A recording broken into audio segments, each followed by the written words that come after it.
generator baka mo. So, ito guys ang gawin nyo. Yung sasakyan mo pwede mo siyang gawing generator. Panoorin mo hanggang sa huli. Morning guys. So, napakadilim na ng paligid dito sa Cabarugis, brand out. Yan. Gumawa ko ng paraan para magkailaw tayo. Pa-like and share naman guys para malaman ng iba. Iniisip siguro ng iba parang baliw yata to. May pinaggagawa ko sa sasakyan ko. Ginawa ko siyang generator. Ito may electric fan. Binuksan ko na yung cover na makina para lagyan na electric fan na magpalamig. 24 hours na to, magdamagan na umaandar eh. Nakakabit tong inverter ko sa battery.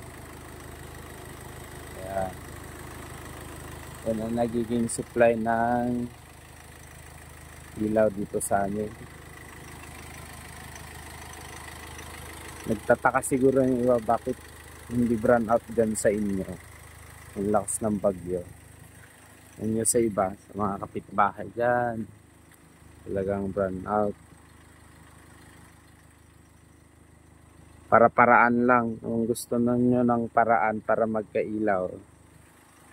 Ito na lang yung gawin nyo. Kahit hindi na kayo bumili ng generator, pwede na pala to. Ginawan ko lang to ng paraan para magkailaw.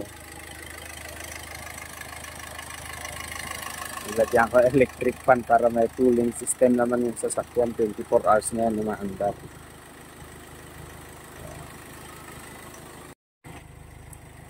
Sasakyan mo, pwede mo siyang gawing generator. Ito, bumili ka lang ng inverter. Ito yung aparato na ginagamit para tumaas yung voltahe. Yung 12 volts na battery ng sasakyan, aangat siya.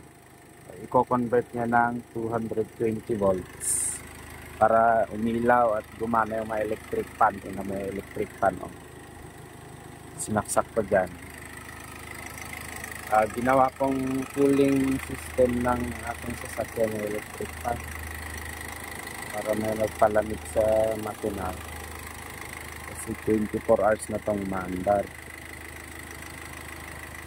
Siya na rin na nagsisilbing power supply sa aking mga ilaw sa loob.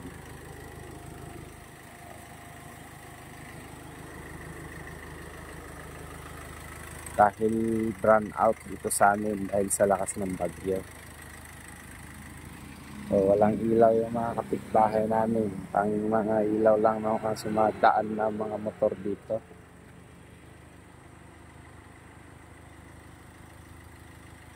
Totally blacked out. O nagtataka yung iba, bakit may ilaw kami? Ayan, yung sasakyan nyo, pwede nyo siyang gawing generator. Yung alternator nitong sasakyan ang nagkakarga dun sa battery. Saka yung battery naman, ilagyan ko siya ng inverter. Tingnan nyo to guys. Yung 12 volts, tataas nito hanggang 220 volts. Ito, bumili ako sa Santiago nito. Nasa around 7,500 yata. So, ano yung nagsisilbing supply namin dito ngayon.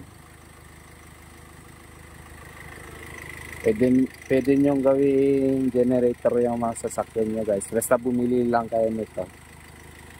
Inverter. Ayun lang guys. Thank you.